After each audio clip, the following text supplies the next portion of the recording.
Because it was lockdown, we tried a lot to have conditioning with players doing at home, but because training at home and then on court it's two different things. It was slightly challenging, but we overcame the challenge because when we had to go back to on court during our level one, we were able to catch up from there to where we are today. So during the lockdown, it affected us, but when we had to go back to level one, because most of our 90% of my team uh, were able to condition and they followed the instruction. So it wasn't that bad of a challenge, but we managed to, to get ourselves ready for the 2021 championships. I think the most part of it was we're away from each other, and because we as a team, we don't consider ourselves as a team, but we're family. So, being away from family for a long time, it gets to be challenging as to who picks you up, how do you get, the momentum of waking up and doing exercises, because, when you're at home, you tend to be lazy.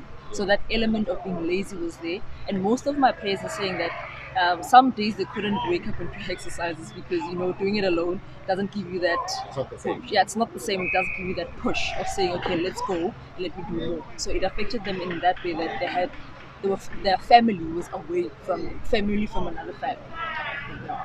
Yes, I'm very happy with where the team is currently, but there's room for improvement because they know we always set targets, and so far we haven't set the target that we want to. But I'm positive that for the next 4 games we'll get to the targets that we want. But I'm really happy with the performance and the spirit that they have.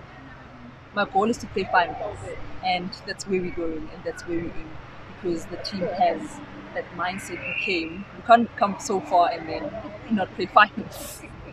Renfrew is too far. What I'm getting is because we've got new players, I'm hoping that when we go back, they can teach others to and tell them what they have learned from the tournament that we had, and so that we have more players instead of having one team, because you always come with one team to develop the young ones who are coming, because it's got a good development plan in the West Rand, especially the male and in all the schools that we have.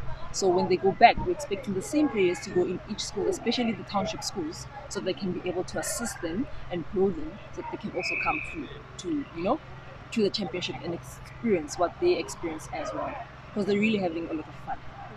We've got a stigma in our schools and our community that if you play netball, you tend to be gay, if I may put stereotype. So we want to put that away so that people must know that netball is also for males like it is for females. Same as soccer. There is soccer netball. There's soccer for women and there's soccer for guys.